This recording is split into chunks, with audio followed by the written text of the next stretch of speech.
আমিও তোমাদেরকে স্মরণ করব। আল্লাহ পাক তার শাশ্বত গ্রন্থ পবিত্র কোরআন শরীফের মধ্যে বললেন, ফাজকুরুনি আজকুরুকুম ওয়াশকুরুলি ওয়ালা তাকফুরুন। ফাজকুরুনি আজকুরুকুম, তোমরা আমাকে স্মরণ করলে আমিও তোমাদেরকে স্মরণ করব। ওয়াশকুরুলি ওয়ালা তাকফুরুন, তোমরা আল্লাহর শুকর আদায় করো, খবরদার তোমরা না শুকরিয়া করো না। ইয়া আইয়ুহাল্লাযীনা আমানুস্তাঈনু বিশ-সাবরি ওয়াস-সালাহ, হে বিশ্বাসীগণ তোমরা সাহায্য প্রার্থনা করো সাবরি ওয়াস-সালাহ, সবর এবং নামাজের মধ্য দিয়ে। তোমরা নামাজ এবং সবরের মাধ্যমে সাহায্য প্রার্থনা করো। ইন্নাল্লাহা মা'আস-সাবিরিন, কেননা আল্লাহ পাক নিশ্চয়ই সবরকারীর সঙ্গে আছেন। ওয়ালা তাকুলু লিমান ইউকতালু ফি সাবিলিল্লাহি আমওয়াত, খবরদার সেই সমস্ত ব্যক্তিকে তোমরা মৃত বলো না। ওয়ালা তাকুলু লিমান ইউকতালু ফি সাবিলিল্লাহি আমওয়াত বাল আহইয়াউম ওয়ালাকিন লা তাশউরুন, ওই সমস্ত ব্যক্তিদেরকে খবরদার তোমরা মৃত বলো না যারা আল্লাহর রাস্তায় শহীদ হয়ে গেছেন, শাহাদত বরণ করে গিয়েছেন, যারা আল্লাহর রাস্তায় সাক্ষী হয়ে গেছেন, খবরদার তাদেরকে তোমরা মৃত বলো না। ওয়ালাকিন লা তাশউরুন, বরং তারা জীবিত আছেন কিন্তু তোমরা সেটা তা বুঝতে পারছো না, তোমাদের অনুভবের মধ্যে সেই জিনিসটা তোমরা উপলব্ধি করতে পারছো না। ওই সমস্ত ব্যক্তি যারা আল্লাহর রাস্তায় নিজেদেরকে উৎসর্গ করে দিয়েছেন, সেই সমস্ত ব্যক্তি কারা? আল্লাহ পাক বলছেন সেই সমস্ত ব্যক্তি, ওই ব্যক্তি ওয়ালা নাবলুয়ান্নাকুম বিশাইয়্যিম মিনাল খাউফি ওয়াল জু'i ওয়া নাকসিম মিনাল আমওয়ালি ওয়াল আনফুসি ওয়াস সামারাত, ওই সমস্ত ব্যক্তি যাদেরকে আমি পরীক্ষা করে থাকি। ওয়ালা নাবলুয়ান্নাকুম বিশাইয়্যিম মিনাল খাউফি ওয়াল জু', সেই সমস্ত ব্যক্তিদেরকে আমি ভয় দিয়ে পরীক্ষা করে থাকি, সেই সমস্ত ব্যক্তিদেরকে আমি ক্ষুধার্ত রেখে পরীক্ষা করে থাকি, সেই সমস্ত ব্যক্তিদেরকে আমি জান এবং মালের লোকসান করে দিয়ে পরীক্ষা করে থাকি, সেই সমস্ত ব্যক্তিদেরকে আমি ফসলের স্বল্পতা দ্বারা পরীক্ষা করে থাকি, সেই সমস্ত ব্যক্তিদেরকে আমি বালা মুসিবত দিয়ে পরীক্ষা করে থাকি।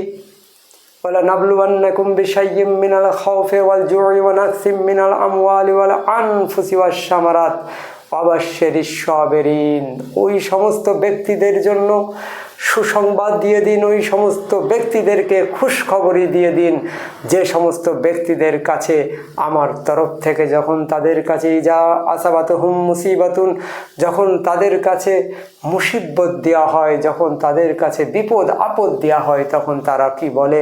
ক্বালু ইন্না লিল্লাহি ওয়া ইন্না ইলাইহি রাজিউন, তখন তারা বলতে থাকে নিশ্চয়ই আমরা তো আল্লাহর কাছ থেকে এসেছি আর আল্লাহর কাছেই আমরা একদিন ফিরে যাব, আল্লাহর কাছেই আমাদের প্রত্যাবর্তন হবে, অতএব আমাদের আর ভয়ের কি আছে, আমরা তো আল্লাহরই ছিলাম এবং আল্লাহতেই আমাদের পুনরুত্থান হবে, আমরা আল্লাহতেই মিশে যাব, অতএব আমাদের আর ভয়ের কিছু নয়। ক্বালু ইন্না লিল্লাহি ওয়া ইন্না ইলাইহি রাজিউন, ওই সমস্ত ব্যক্তি যখন তারা আল্লাহর সান্নিধ্য লাভ করে, উলাইকা আলাইহিম সালাওয়াতুম মির রাব্বিহিম ওয়া রাহমা, ওরা এতদিন নামাজ পড়ছিল আল্লাহর জন্য, এইবার আল্লাহ তাদের জন্য নামাজ পড়তে থাকেন, এইবার আল্লাহ তাদের কাছে নামাজ প্রেরণ করতে থাকেন। উলাইকা আলাইহিম সালাওয়াতুম মির রাব্বিহিম ওয়া রাহমা, তাদের কাছে আল্লাহর তরফ থেকে নামাজ প্রেরণ করা হয়, শান্তি প্রেরণ করা হয়, তাদের কাছে সালাত প্রেরণ করা হয় এবং আল্লাহর তরফ থেকে রহমত তাদের কাছে অবতীর্ণ হয়।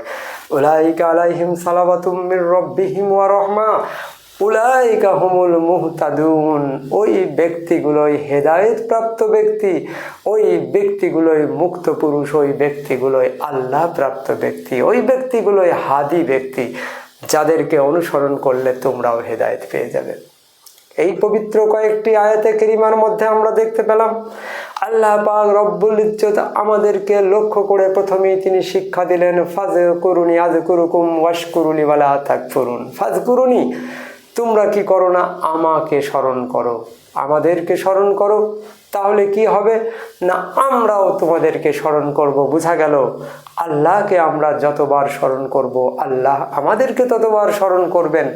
কিন্তু স্মরণ শব্দকে যদি আমরা বিশ্লেষণ করি, মনে করা শব্দকে যদি আমরা বিশ্লেষণ করি তাহলে আমরা দেখতে পাবো আমরা স্মরণ ওই বস্তুটারই করতে পারি যে বস্তুটা আমরা কোনো না কোনো এক সময় দেখেছি, অথবা যে বস্তুটাকে আমাদেরকে স্মরণ করতে হবে সেই জিনিসটাকে অথবা সেই বিষয়টাকে আমাদের কোনো না কোনো সময় জ্ঞানের মধ্যে অনুভবের মধ্যে আমাদেরকে আনতে হয়, তবে আমরা সেই জিনিসটার স্মরণ করতে পারি। এখন কথা হচ্ছে আমরা তো আল্লাহ পাক রব্বুল ইজ্জতকে ইহজগতে কোনো দিন দেখি নাই, যাকে দেখি নাই, যার সম্বন্ধে আমাদের কোনো রকম কোনো অনুভূতি নাই, সেই আল্লাহকে আমরা স্মরণ করব কি করে? সেই আল্লাহকে আমরা আমাদের স্মরণের মধ্যে নিয়ে আসবো কি করে? ভালো করে বোঝার বিষয় আছে। আমরা যাকে স্মরণ করতে চাই কোনো না কোনো এক সময় তাকে সেই জিনিসটাকে সেই বিষয়টাকে আমাদের জ্ঞানের মধ্যে আসতে হয়, তবে আমরা তাকে স্মরণ করতে পারি। আল্লাহ পাক রব্বুল ইজ্জত এই পবিত্র কালাম শরীফ শুধুমাত্র যে সমস্ত মহাপুরুষ, যে সমস্ত সাধক সম্প্রদায়ের জন্য তিনি এই কালাম শরীফকে আমাদের কাছে প্রেরণ করেছেন। এই কোরআন অবতীর্ণ হয়েছে মহা সাধকদের জন্য। এই কোরআন কোনো মোল্লার জন্য অবতীর্ণ হয় নাই। বর্তমান যুগে পৃথিবীতে মোল্লারা এই কোরআনের ধারক ও বাহক জ্ঞান করছে নিজেদেরকে, কিন্তু কোরআন শরীফের মধ্যে সূরা ইয়াসিনের মধ্যে আমরা যদি লক্ষ্য করি তাহলে দেখতে পাবো আল্লাহ পাক বলছেন ইয়াসিন ওয়াল কুরআনিল হাকিম, হে মানব শ্রেষ্ঠ, হে ইয়াসিন, আমি কসম করে বলছি বিজ্ঞানময় কুরআনিল হাকিম, ইন্না কালা মিনাল মুরসালিন, নিশ্চয়ই আপনি মুরসালদের অন্তর্গত, আপনি রসুলদের অন্তর্গত। নিশ্চয়ই আমি এই বিজ্ঞানময় কোরআনের শপথ করে বলছি। বোঝা গেল কোরআন একটা বিজ্ঞানময় গ্রন্থ, এবং সেই গ্রন্থ যারা জানতে পারবেন, সেই গ্রন্থ যারা প্রাপ্ত হবেন, তারা স্বয়ং বৈজ্ঞানিকে রূপান্তরিত হয়ে যাবেন।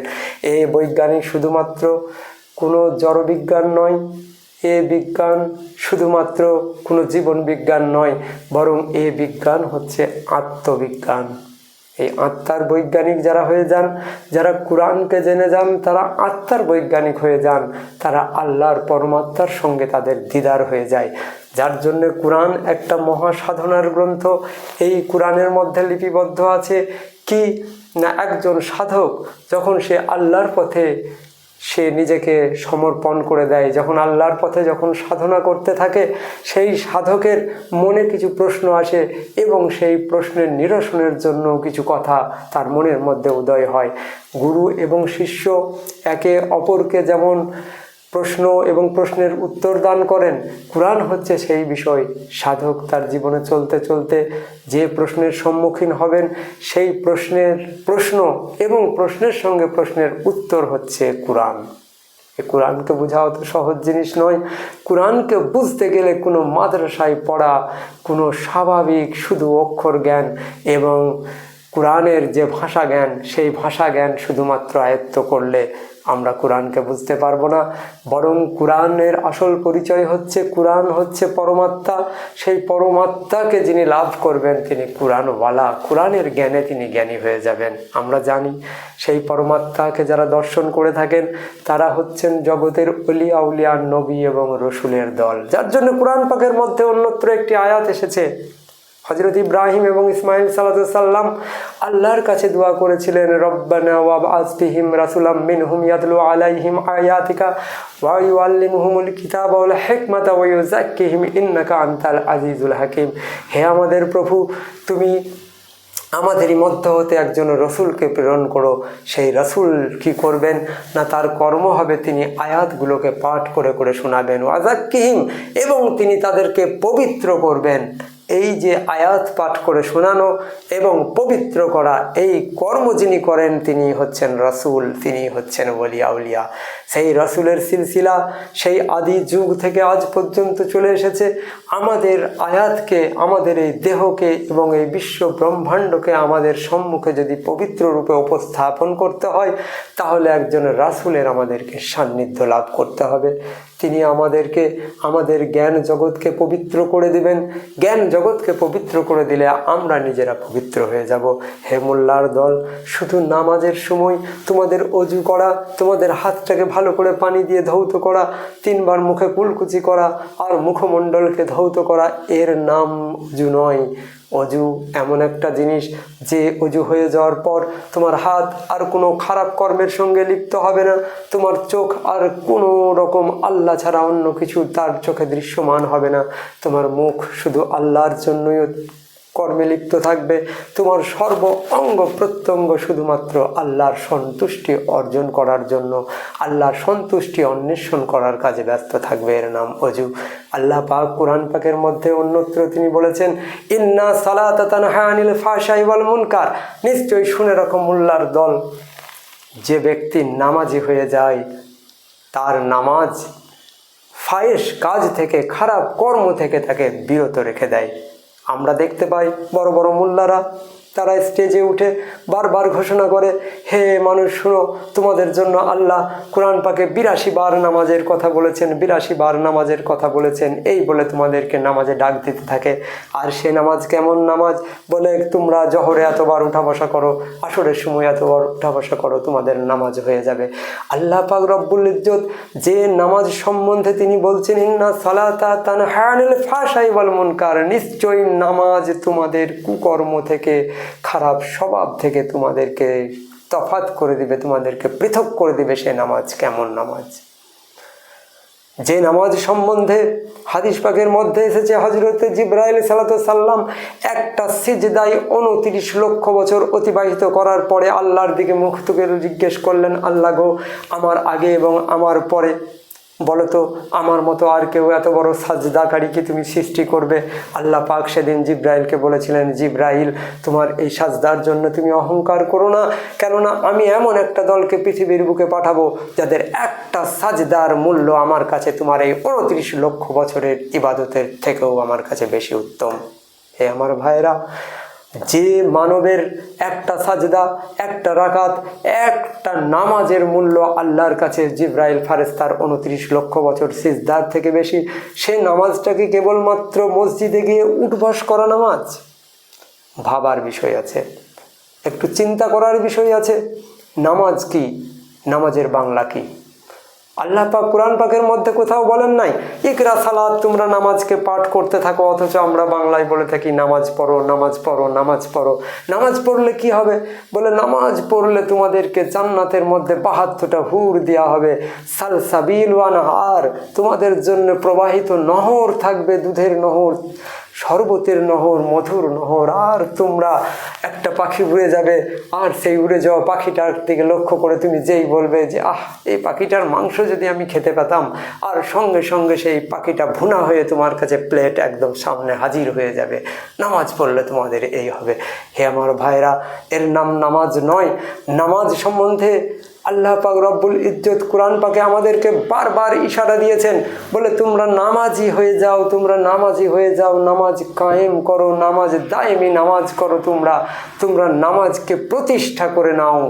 নামাজ শব্দের সম্পূর্ণ বাংলা অর্থ হচ্ছে আল্লাহর সঙ্গে যোগাযোগ, আল্লাহর সঙ্গে সংযোগ, প্রচেষ্টা। যে প্রচেষ্টার মধ্যে আল্লাহর সঙ্গে আমাদের যোগাযোগকে কায়েম করে দিবে, তারই নাম হচ্ছে নামাজ। এই নামাজ আল্লাহকে দেখার নাম, আল্লাহকে জানার নাম, আল্লাহকে চিনার নাম, শুধু উঠবসের নাম নয়। তাই তো আমরা দেখতে পাই যেদিন হজরতে আলী রাদিয়াল্লাহু তাআলা আনহুর, হজরতে আলী আলাইহিসসালামের পবিত্র কদম মুবারকে তীর ঢুকে গিয়েছিল, সাহাবারা অনেক টানাটানি করে চেষ্টা করে তীরকে বের করতে পারলেন না। আমার দয়ার রসুল সাল্লাল্লাহু আলাইহি সাল্লাম তখন সাহাবাদেরকে বললেন, তোমরা স্থির হয়ে যাও, যখন আলী নামাজের মধ্যে দাঁড়িয়ে যাবে তখন তার তীরটা বের করে নিও। হজরতে আলী আলাইহিসসালাম তিনি নামাজের মধ্যে দাঁড়িয়ে গেলেন, আর তার পায়ের তীরটাকে টেনে বের করে নেওয়া হলো। নামাজ শেষে হজরতে আলী আলাইহিসসালাম তাকিয়ে দেখলেন যে তার পায়ের মধ্যে কোনো তীর নাই। তিনি জিজ্ঞেস করলেন, তীরটা কি হলো? বলে, হুজুর, আপনি যখন নামাজ পড়ছিলেন তখন আমরা তীরটাকে টেনে বার করে নিয়েছি, এর নাম নামাজ। হজরতে রাবিয়া বাসরি তিনি ঘোষণা করলেন, কসম পরওয়ারদিগারের, আমি আল্লাহকে না দেখে একটা সিজদাও জমিনের মধ্যে দিই না। আল্লাহ পাক রব্বুল ইজ্জত তার নামাজ সম্বন্ধে আমাদেরকে অতিবাহিত করলেন। সেই নামাজ কি? বলে নামাজ হচ্ছে তোমার প্রভুর সঙ্গে সংযোগ, প্রচেষ্টা। তোমার আত্মার সঙ্গে পরমাত্মার সঙ্গে জীবাত্মার সংযোগ প্রচেষ্টা, কিন্তু সেই পরমাত্মা পর্যন্ত পৌঁছাতে গেলে তোমাকে একজন মহান পুরুষের সান্নিধ্য লাভ করতে হবে। একজন নামাজ কায়েমকারী ব্যক্তির সান্নিধ্য লাভ করে তোমাদেরকে নামাজ শিখতে হবে। একজন নামাজ প্রতিষ্ঠাকারী ব্যক্তির সান্নিধ্য লাভ করে তোমাদেরকে নামাজ শিখতে হবে। এ নামাজ শুধুমাত্র উঠবসের নামাজ নয়। তোমরা যেদিন নামাজি হয়ে যাবে সেই দিন তোমরা সবরকারী হয়ে যাবে।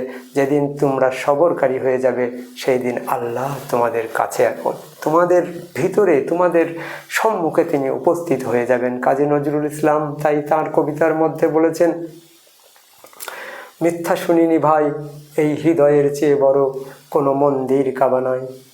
এই হৃদয়ের মধ্যে যে নামাজ প্রতিষ্ঠা করতে পেরেছে সেই প্রকৃতপক্ষে নামাজি হয়েছে। অতএব বাকি কারো নামাজ আল্লাহর কাছে গ্রহণযোগ্য হয় না। হাদিস পাকের মধ্যে আছে, কিছু মানুষের নামাজ পহেলা আসমানে যাওয়ার পরে সেই পহেলা আসমানের নামাজটাকে একটা ছিঁড়া ন্যাকড়ার মতন গুটিয়ে সেই নামাজি ব্যক্তির দিকে ছুঁড়ে মারা হবে। বলা হবে, তোমার নামাজ তোমার সঙ্গে নিয়ে যাও। এই নামাজে আল্লাহর কোনো কাজ নাই। এই নামাজ আল্লাহর সান্নিধ্যে যাওয়ার মতো নামাজ নয়। আল্লাহর সঙ্গে সংযোগ স্থাপনকারী এ নামাজ নয়। এই নামাজ তো তোমার উঠবসের নামাজ। আবার কোরআন পাক খুললে আমরা দেখতে পাই আল্লাহ পাক ওই সমস্ত নামাজিদের সম্বন্ধে বলেছেন। তিনি কি বললেন? ফাওয়াইলুল লিল মুসাল্লিন, ওই মুসল্লিগুলো, ওই নামাজিগুলো ওয়াইল দোজকে যাবে। এই জন্য তারা ওয়াইল দোজকে যাবে।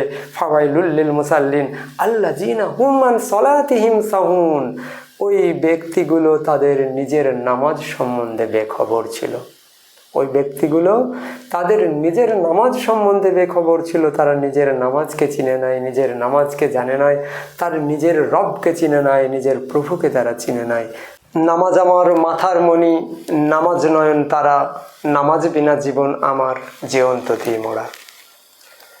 আমরা যদি নামাজকে চিনে যাই আমরা বুঝতে পারবো নামাজই আমাদেরকে বাঁচিয়ে রেখেছে। নামাজের কারণেই আমাদের অস্তিত্বময় হয়ে আছে।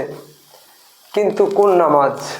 নামাজ আছে দুই প্রকার, একজন রবের জন্য একটি নামাজ, আর একটা শয়তানের জন্য নামাজ। প্রত্যেকটা ব্যক্তি যারা পৃথিবীর বুকে জন্মগ্রহণ করেছে প্রত্যেকেই নামাজ পড়ছে, কেউ নামাজ বিনা নয়। কিন্তু একটা নামাজ নিয়ে যাবে শয়তানের দিকে, আর একটা নামাজ নিয়ে যাবে তার প্রভুর দিকে। তার রবের দিকে মিলিত করার জন্য একটা নামাজ রাস্তা দেখাবে, যার জন্য প্রত্যেকটা নামাজে আমাদের জন্য ফরজ করে দেওয়া হয়েছে তোমরা সূরাতুল ফাতিহা পাঠ করবে। এই সূরাতুল ফাতিহা আমাদেরকে কি শিক্ষা দেয়? আমরা আল্লাহকে সূরাতুল ফাতিহার মধ্যে বলি, ইহদিনাস সিরাতাল মুস্তাকিম, হে আমাদের প্রভু তুমি নামাজের মধ্যে, হে আমাদের প্রভু আমরা নামাজের মধ্যে তার কাছে প্রার্থনা করি, ইহদিনাস সিরাতাল মুস্তাকিম, আমাদেরকে তুমি সহজ সরল পথটা দেখাও, যে পথের মধ্যে কোনো বক্রতা নাই, কোনো বাঁকা নাই। হে প্রভু, যে পথ দিয়ে গিয়ে আমরা তোমার সান্নিধ্য লাভ করব, তোমাকে পাবো, ইহদিনাস সিরাতাল, ওই পথটাতে নয় যে পথে তোমার গজব আছে, যে পথে তোমার ক্রোধ আছে, যে পথ ধ্বংসের পথ। হে প্রভু, আমরা তোমার কাছে ওই পথ প্রার্থনা করি না। যে পথের মধ্যে তোমার সন্তুষ্টি আছে এবং যে পথের শেষে আমরা তোমাকে লাভ করব, আমাদেরকে সেই পথ দেখাও। ইহদিনাস সিরাতাল মুস্তাকিম সিরাতাল লাযিনা আন'আমতা আলাইহিম। আল্লাহ আমাদেরকে শিখিয়ে দিচ্ছেন সিরাতাল লাযিনা আন'আমতা আলাইহিম, হে বান্দা যদি তোমরা আমার সন্তুষ্টির পথ অর্জন করতে চাও, যদি তোমরা আমার সন্তুষ্টির নামাজ পড়তে চাও, তাহলে তোমরা এক কাজ করো, ইহদিনা সিরাতাল মুস্তাকিম সিরাতাল লাযিনা আন'আমতা আলাইহিম, আমার পথে যারা পুরস্কার পেয়েছেন সেই পুরস্কার প্রাপ্ত ব্যক্তিদের পথকে তোমরা অনুসরণ করো। কোরআন খুলে দেখুন সেই পবিত্র পুরস্কার প্রাপ্ত ব্যক্তিদের দল কারা। কোরআনের অন্যত্র বলছেন, মিনান নাবিয়িনা ওয়াস সিদ্দিকিনা ওয়াস শুহাদাই ওয়াস সালিহিন উলাইকা রাফিকা। নবীনা, যারা নবী তারা হচ্ছেন পুরস্কার প্রাপ্ত দলের ব্যক্তি। তাদের মধ্যে থেকে যারা সিদ্দিক, যারা সত্যবাদী, তারা হচ্ছেন আল্লাহর পুরস্কার প্রাপ্ত ব্যক্তির দল।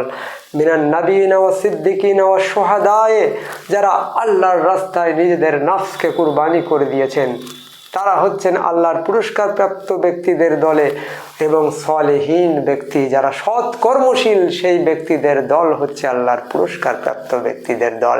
এইবার আপনারা চিন্তা করে দেখুন, ওই সমস্ত মোল্লা যারা আপনাদেরকে অহরহ জান্নাতে ঢুকিয়ে দেয় অথবা জাহান্নামে ঢুকিয়ে দেয়, ওই সমস্ত মোল্লারা কি সেই পুরস্কার প্রাপ্ত ব্যক্তিদের দলে আদেও আছে, নাকি পুরস্কার প্রাপ্ত ব্যক্তিদের অন্য একটা দল আছে? আপনারা লক্ষ্য করলে দেখতে পাবেন, নবীদের মধ্যে আমরা হাদিস এবং কোরআনের মধ্যে পাই 1,24,000 নবী মুরসাল, নবী পয়গম্বর পৃথিবীর বুকে এসেছিলেন। তারা আমাদের কাছ থেকে বিদায় নিয়ে চলে গিয়েছেন। তারপরে যে যুগটা শুরু হয়েছে সেটা সত্যবাদীদের যুগ, সেটা সলেহীনদের যুগ, সেটা শহীদদের যুগ। এই যুগটা বর্তমানে চলছে। অনেকের কাছে আপনারা হয়তো শুনতে পাবেন যে সত্যবাদী বলতে শুধু আবু বকর সিদ্দিক রাদিয়াল্লাহু তাআলা আনহু সত্যবাদী ছিলেন, সে যুগটা নাকি ফুরিয়ে গেছে। আসল কথাটা তা নয়। সত্যবাদীদের যুগ, সলেহীনদের যুগ এবং শাহাদাতের যুগ এখনো পর্যন্ত চলছে। সত্যবাদী কারা? এ জগৎ ধ্বংসশীল, আল্লাহ অধ্বংসশীল। যাহা ধ্বংস হয়ে যাবে তাহাই মিথ্যা, আর যাহা চিরস্থায়ী থেকে যাবে তাহাই সত্য। যাহা সমস্ত কিছু ধ্বংসের পরেও থেকে যাবে, সেই যারা বিশ্বাসী, সেই বাদে যারা বিশ্বাসী, তারাই হচ্ছেন সত্যবাদী। যারা এই জগৎকে, দুনিয়াকে ধ্বংসশীল জানেন, যারা পরকাল আল্লাহকে যারা অধ্বংসশীল জানেন, তারাই হচ্ছেন সত্যবাদী। অর্থাৎ এক কথায় সূরা রহমানের ভাষাতে, কুল্লু মান আলাইহা ফানি ওয়া ইয়াবকা ওয়াজহু রাব্বিকা যুল জালালি ওয়াল ইকরাম, সমস্ত কিছু ধ্বংস হয়ে যাবে তোমার রবের মুখমণ্ডল ব্যতীত। যারা আল্লাহর রবের মুখমণ্ডলকে দেখে নিয়েছেন, যারা আল্লাহর রবের মুখমণ্ডল, যারা নিজের রবের মুখমণ্ডলের সঙ্গে মিলিত হয়েছেন, যারা নিজের রবের মুখমণ্ডলকে দর্শন করে নিয়েছেন, তারা সত্যবাদী হয়ে গেছেন। তারা আর এই মিথ্যা প্রবঞ্চনাময় জগতের মধ্যে তারা আর নাই। তাদের দেহ যদিও এই জগতে আছে, কিন্তু তাদের রুহু, তাদের আত্মা, তাদের মন সর্বদাই আল্লাহর জগতেই তারা বিরাজ করছেন। এরা হচ্ছেন সত্যবাদী। শাহাদত কারা? শহীদ কারা? শহীদ শুধুমাত্র ধর্মযুদ্ধতে গিয়ে অস্ত্র দিয়ে নিজেদের গর্দন কাটানো ব্যক্তিকে আল্লাহ কোরআনে শহীদ বলেন নাই। ওই শাহাদতটাকে বলা হয়েছে ছোট শহীদ। আর একদল শাহাদত বরণকারী ব্যক্তি আছেন যারা নিজের বিরুদ্ধে নিজেরাই যুদ্ধ করেছেন, নিজের আত্মার বিরুদ্ধে, নিজের নফসের বিরুদ্ধে যুদ্ধ করে যারা জয়ী হয়েছেন, আল্লাহর রাজত্বে যারা উত্তীর্ণ হয়েছেন, আল্লাহর দর্শন যারা লাভ করেছেন, তারা হচ্ছেন সত্যবাদী। যারা মানুষের জন্য আল্লাহর সাক্ষী হয়ে গেছেন, তারাই হচ্ছেন শাহাদত বরণ কর্নেওয়ালা শহীদের দল। আর সলেহীন যারা এই কর্ম উত্তীর্ণ হওয়ার পরে, যারা আল্লাহর দর্শন লাভ করার পরে সৎ কর্মের মধ্যে নিজেদের জীবনযাপন করছেন, সেই সমস্ত ব্যক্তিগুলো হচ্ছেন সলেহীন দলভুক্ত ব্যক্তি। তারা আল্লাহর দিদার লাভ করেছেন। কেননা কোরআন শরীফের মধ্যে আল্লাহ পাক অন্যত্র বলেছেন যে তোমরা যদি আল্লাহকে দর্শন করতে চাও, আল্লাহর দিদার লাভ করতে চাও, তাহলে তোমরা কি হও না, তোমরা সৎ আমল করো। আমলের সলেহা ওয়ালা ইউশরিক বিইবাদাতি রাব্বিহি আহাদ। তোমার প্রভুর জন্য তোমরা কি করো না, তোমরা আমলে সলেহা করো, আর প্রভুর ইবাদতে তোমরা অংশী স্থাপন করো না। এই যে তিনটে দল, এই তিনটে দল হচ্ছেন পুরস্কার প্রাপ্তদের দল। এই পুরস্কার প্রাপ্ত ব্যক্তিদের দলে যদি আমরা অংশগ্রহণ করে নিই, তাহলে আমরাও আল্লাহর জন্য পুরস্কার প্রাপ্ত দলের অন্তর্ভুক্ত হয়ে যাব।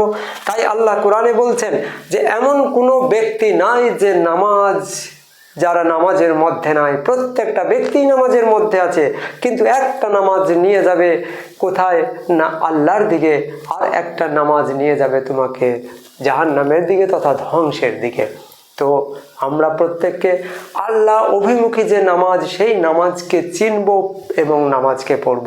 যার জন্য কোরআন বলেছে তারা নিজেদের নামাজ সম্বন্ধে বেখবর, আর ওই বেখবর থাকার কারণেই তাদের নামাজই তাদেরকে ওয়াইল দোজখের মধ্যে নিয়ে যাবে। তো এই নয় যে আমি কোনো নামাজের বিরোধিতা করছি, এই নয় যে আমি শরীয়তের মসজিদে যাওয়া ওয়াক্তিয়া নামাজকে বন্ধ করে দিতে বলছি। আমার বলার বক্তব্য এটাই যে নামাজ পড়ছেন আপনারা এত কষ্ট করে, সেই নামাজকে চিনুন, সেই নামাজকে জানুন এবং একজন মুর্শিদের কাছে গিয়ে নামাজকে আপনারা তাহকিক করে নেন। নামাজ কিভাবে পড়তে হবে, আমার নামাজে অবস্থায় আমি যখন দাঁড়িয়ে থাকবো তখন আমি আলিফ, যখন আমি রুকুর মধ্যে যাব তখন আমি আলিফ হা, তারপরে আমি যখন সাজদায় যাব তখন মিম, যখন আমি বৈঠকের মধ্যে বসবো তখন দাল। এই আলিফ হে মিম দাল আহাম্মদি সুরতে আমাকে নামাজ আদায় করতে হবে। এই শিক্ষা নামাজই আমাদেরকে দিয়েছে। সেই শিক্ষাটা পীর ও মুর্শিদের কাছ থেকে আমাদেরকে আরও ভালো করে নিতে হবে।